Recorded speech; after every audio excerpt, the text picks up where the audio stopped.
السلام علیکم فرینڈز، میں ہوں حمزہ مشتاق اور آپ دیکھ رہے ہیں میرا چینل حمزہ مشتاق۔ ناظرین، آج کی اس ویڈیو میں آپ کو گوتم گمبھیر اور افریدی کے مابین ہوئی لڑائی کے بارے میں بتاؤں گا، اور اس سے پہلے اگر آپ نے میرا چینل سبسکرائب نہیں کیا تو اسے سبسکرائب کر دیں اور بیل کے آئیکن کو دبا دیں تاکہ آپ مزید آنے والی ویڈیو سے آگاہ رہ سکیں۔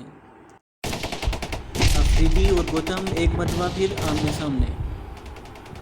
ٹویٹر پہ ہوا ایک مرتبہ پھر آمنا سامنا۔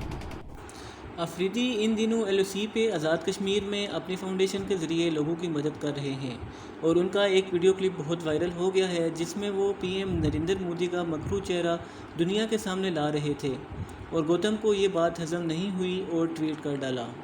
افریدی نے وہاں کھڑے لوگوں سے یہ کہا کہ کرونا وائرس ایک بہت بڑی بیماری ہے، لیکن اس سے بڑی بیماری مودی کے دل و دماغ میں ہے، اور وہ بیماری مذہب کی بیماری ہے۔ مذہب کو لا کے وہ سیاست کر رہا ہے اور مظلوم کشمیریوں پہ ظلم کر رہا ہے۔ اس کے جواب میں گمبھیر کا کہنا تھا کہ افریدی، عمران اور باجوہ جیسے جوکرز ہندوستان اور پی ایم کے خلاف زہر اگل سکتے ہیں۔ اور پھر افریدی پہ ٹویٹس کا سلسلہ شروع ہو گیا۔ انڈین ٹیم کے سابق پلیئر رائنا نے بھی کوئی کسر نہیں چھوڑی اور کہا اپنے ٹویٹ میں، اس قوم کے لیے جو ہرات پہ زندگی گزار رہی ہے، اپنی ناکام قوم کے لیے کچھ بہتر کریں اور کشمیر کو تنہا چھوڑیں۔ میں ایک قابل فخر کشمیری ہوں اور یہ ہندوستان کا ناگزیر حصہ ہے اور رہے گا۔